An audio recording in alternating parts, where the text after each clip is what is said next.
नमस्कार दोस्तों, science with Sachin sir YouTube channel पर आप सभी का स्वागत है। दोस्तों, अगर आप चैनल पर नए हो तो चैनल को सब्सक्राइब जरूर करें। दोस्तों, इस चैनल पर मैं आपको जनरल साइंस के इम्पोर्टेंट टॉपिक व इम्पोर्टेंट प्रश्नों को हल कराता हूं। दोस्तों, आज मैं आपके लिए लेके आया हूं रसायन विज्ञान यानी कि केमिस्ट्री के 50 अति महत्वपूर्ण प्रश्न स्पेशल इंडियन आर्मी के लिए। दोस्तों, मेरे पढ़ाए हुए सैकड़ों विद्यार्थी इंडियन आर्मी के अंदर सेलेक्ट हो चुके हैं और मेरे पढ़ाए हुए नोट्स और प्रश्नों से हमेशा इंडियन आर्मी के रिटन एग्जाम में 90% से अधिक प्रश्न पूछे जाते हैं। जो दोस्त इस बार इंडियन आर्मी की भर्ती देख रहा है उसको मेरी तरफ से बेस्ट ऑफ लक। दोस्तों, तैयारी करते रहो, जोश के साथ तैयारी करते रहो, ईमानदारी के साथ तैयारी करते रहो। दोस्तों, अगर आप जोश और जुनून के साथ मेहनत करोगे तो दुनिया की कोई भी ताकत आपको सिलेक्ट होने से नहीं रोक सकती। तो दोस्तों, आज मैं आपके लिए लेके आया हूँ रसायन विज्ञान यानी कि केमिस्ट्री के 50 अति महत्वपूर्ण प्रश्न स्पेशल इंडियन आर्मी के लिए। तो दोस्तों, ये प्रश्न काफी इंपॉर्टेंट है और इन सभी प्रश्नों को अपनी कॉपी के अंदर लिखना है और बार बार रिवीजन लगाना है। दोस्तों, तो सबसे पहला धमाकेदार प्रश्न है। फर्स्ट प्रश्न है, टमाटर में कौन सा अम्ल पाया जाता है? तो करेक्ट आंसर है ऑक्जेलिक अम्ल। याद रखना है कि टमाटर में कौन सा अम्ल पाया जाता है? ऑक्जेलिक अम्ल। नेक्स्ट इंपॉर्टेंट प्रश्न पे चलते हैं दोस्तों, अंगूर व इमली में कौन सा अम्ल पाया जाता है? तो याद रखना है अंगूर और इमली में टार्टरिक अम्ल पाया जाता है। नेक्स्ट इंपॉर्टेंट प्रश्न है दोस्तों, सिरका में कौन सा अम्ल पाया जाता है? तो याद रखना है सिरका में एसिटिक अम्ल पाया जाता है। नेक्स्ट इंपॉर्टेंट प्रश्न है दोस्तों, सेब में कौन सा अम्ल पाया जाता है? तो याद रखना है सेब में मैलिक अम्ल पाया जाता है। नेक्स्ट इंपॉर्टेंट प्रश्न है दोस्तों, परबल अम्ल के उदाहरण क्या क्या है? तो याद रखना है एक HCl, एक H2SO4 और एक HNO3। याद रखना है HCl बोले तो हाइड्रोक्लोरिक अम्ल। काफी इंपॉर्टेंट बात है, HCl की फुल फॉर्म क्या होती है? हाइड्रोक्लोरिक अम्ल। जबकि H2SO4 की याद रखनी है सल्फ्यूरिक अम्ल। क्या याद रखना है? सल्फ्यूरिक अम्ल। काफी इंपॉर्टेंट बात है। H2SO4 को क्या बोला जाता है? सल्फ्यूरिक अम्ल। जबकि HNO3 को क्या बोला जाता है? नाइट्रिक अम्ल बोला जाता है। तो ये काफी इंपॉर्टेंट बात है दोस्तों कि हाइड्रोक्लोरिक अम्ल, सल्फ्यूरिक अम्ल और HNO3 ये परबल अम्ल के उदाहरण है। काफी इंपॉर्टेंट है दोस्तों, याद रखना है। नेक्स्ट इंपॉर्टेंट प्रश्न पे चलते हैं दोस्तों, किस समस्थानिक का उपयोग कैंसर के उपचार में करते हैं? तो याद रखना है कोबाल्ट 60। ठीक है, और कोबाल्ट का परमाणु क्रमांक होता है 27। तो कोबाल्ट 60 समस्थानिक का उपयोग कैंसर के उपचार में करते हैं। और दोस्तों, ये भी याद रखना है कि कैंसर का अध्ययन क्या कहलाता है? ऑन्कोलॉजी। ये काफी इंपॉर्टेंट बात है दोस्तों, कैंसर का अध्ययन क्या कहलाता है? ऑन्कोलॉजी। ठीक है, नेक्स्ट इंपॉर्टेंट प्रश्न पे चलते हैं दोस्तों, किस समस्थानिक का उपयोग घेंगा रोग के उपचार में होता है? तो आयोडीन 131। ठीक है, याद रखना है, काफी इंपॉर्टेंट प्रश्न है कि आयोडीन 131 समस्थानिक का उपयोग घेंगा रोग के उपचार में होता है। और ये भी याद रखना है घेंगा रोग आयोडीन की कमी से होता है। ठीक है, काफी इंपॉर्टेंट प्रश्न है कि बताइए आयोडीन की कमी से कौन सा रोग होता है? तो घेंगा या गलगंड भी आता है, कभी कभार गोइटर भी लिखा आ जाता है। तो कंफ्यूज नहीं होना है दोस्तों, आपको याद रखना है कि आयोडीन की कमी से घेंगा, गलगंड या गोइटर नामक रोग होता है। और घेंगा रोग या गलगंड या गोइटर नामक रोग के उपचार में आयोडीन 131 समस्थानिक का उपयोग करते हैं। ठीक है, नेक्स्ट इंपॉर्टेंट प्रश्न है दोस्तों, लोहे के महत्वपूर्ण अयस्क बताइए, कौन कौन से होते हैं? याद रखना है हेमेटाइट, मैग्नेटाइट, सीडेराइट और लिमोनाइट। काफी इंपॉर्टेंट बात है दोस्तों कि लोहे के महत्वपूर्ण अयस्क कौन कौन से होते हैं? हेमेटाइट, मैग्नेटाइट, सीडेराइट और लिमोनाइट। नेक्स्ट इंपॉर्टेंट प्रश्न है दोस्तों, पारे का अयस्क बताइए, तो क्या होता है? सिनेबार। नेक्स्ट इंपॉर्टेंट प्रश्न है दोस्तों, शीशे के अयस्क का नाम बताइए, तो गैलेना होता है। ठीक है, नेक्स्ट इंपॉर्टेंट प्रश्न है दोस्तों, कांसा मिश्र धातु किससे मिलकर बनी होती है? तो याद रखना है तांबा प्लस टिन से। ठीक है, नेक्स्ट इंपॉर्टेंट प्रश्न है दोस्तों, पीतल किससे मिलकर बना होता है? तो याद रखना है तांबा प्लस जस्ता से। ठीक है, नेक्स्ट इंपॉर्टेंट प्रश्न है मिश्रण के उदाहरण क्या क्या है? तो रेत, हवा और हाँ जी शरबत, हवा और रेत, ये मिश्रण के एग्जाम्पल है। काफी इंपॉर्टेंट प्रश्न है दोस्तों, ये मिश्रण के उदाहरण कौन कौन से हैं? शरबत, हवा और रेत। नेक्स्ट इंपॉर्टेंट प्रश्न है दोस्तों, एल्यूमिनियम के महत्वपूर्ण अयस्क बताइए, कौन कौन से होते हैं? तो याद रखना है एल्यूमिना, बॉक्साइट, ट्रायोलाइट और कोरंडम। ये दोस्तों बहुत इंपॉर्टेंट प्रश्न मैंने आपके लिए सिलेक्ट किए हैं एग्जाम की दृष्टि को ध्यान में रखते हुए। तो दोस्तों, ये प्रश्न काफी इंपॉर्टेंट है, सभी प्रश्नों को याद करना और लिखना है जरूर। ठीक है, एल्यूमिनियम के महत्वपूर्ण अयस्क कौन कौन से हैं? एल्यूमिना, बॉक्साइट, ट्रायोलाइट और कोरंडम। नेक्स्ट इंपॉर्टेंट प्रश्न है दोस्तों, जस्ते या जिंक के महत्वपूर्ण अयस्क बताइए, तो याद रखना है कैलामिना और जिंकाइट। ठीक है, नेक्स्ट इंपॉर्टेंट प्रश्न है दोस्तों, खाने का सोडे का रासायनिक नाम है, रासायनिक सूत्र क्या है? तो याद रखना है खाने के सोडे का रासायनिक नाम होता है सोडियम बाइकार्बोनेट और रासायनिक सूत्र होता है NaHCO3। ये भी इंपॉर्टेंट है। नेक्स्ट इंपोर्टेंट पर्सन है कास्टिक सोडा का रासायनिक नाम व रासायनिक सूत्र क्या है? तो कास्टिक सोडा का रासायनिक नाम होता है सोडियम हाइड्रोक्साइड और रासायनिक सूत्र होता है NaOH। नेक्स्ट इंपोर्टेंट पर्सन पे चलते हैं दोस्तों।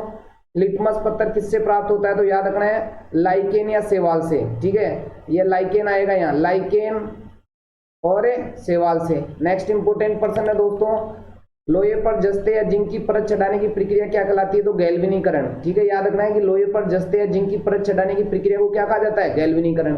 नेक्स्ट इंपोर्टेंट पर्सन है दोस्तों, भौतिक परिवर्तन के महत्वपूर्ण उदाहरण बताइए। तो बर्फ का पिघलना, ठीक है, नमक का जल में घुलना, बल्ब का जलना और सोने का पिघलना, ये सारे किसके एग्जाम्पल हैं? भौतिक परिवर्तन के उदाहरण हैं। मैं दोबारा बता देता हूँ, भौतिक परिवर्तन के कुछ महत्वपूर्ण उदाहरण हैं, बर्फ का पिघलना, नमक का जल में घुलना, बल्ब का जलना, सोने का पिघलना। नेक्स्ट इंपोर्टेंट पर्सन है दोस्तों, रासायनिक परिवर्तन के महत्वपूर्ण उदाहरण बताइए।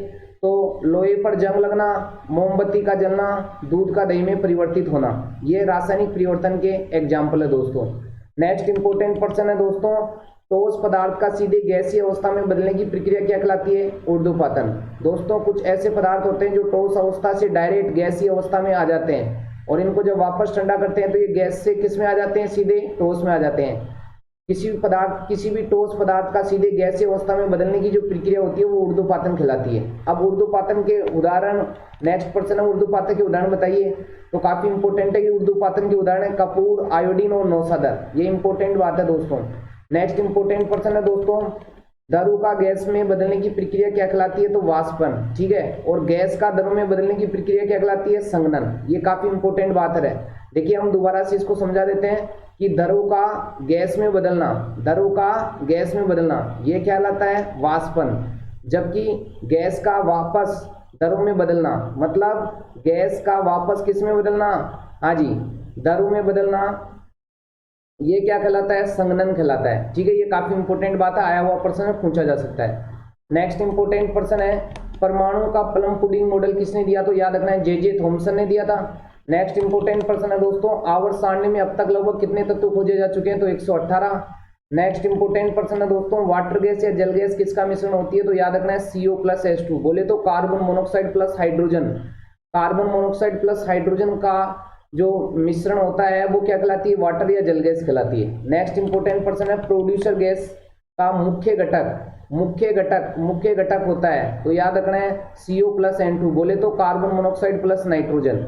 नेक्स्ट इंपोर्टेंट पर्सन है दोस्तों, सबसे शुद्ध लोहा होता है पिटवा लोहा। भविष्य का ईंधन किसे कहा जाता है? तो हाइड्रोजन को कहा जाता है। नेक्स्ट इंपोर्टेंट पर्सन है दोस्तों, प्रश्न संख्या 32, चींटी तथा मधुमक्खी के डंक में कौन सा अम्ल होता है? तो याद रखना है फॉर्मिक अम्ल। नेक्स्ट इंपोर्टेंट पर्सन है दोस्तों, आवर्त सारणी का ऐसा तत्व कौन सा है जिसमें न्यूट्रॉन की संख्या शून्य होती है? तो हाइड्रोजन हो जाएगा।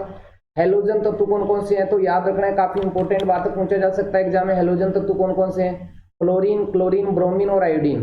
देखिए F का मतलब होता है फ्लोरीन, ठीक है, ये इंपोर्टेंट बात है। F का मतलब क्या होता है? फ्लोरीन, और Cl का मतलब होता है क्लोरीन।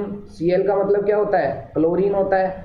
और Br का मतलब क्या होता है? ब्रोमीन होता है, ठीक है। और I का मतलब क्या होता है? आयोडीन होता है, ठीक है।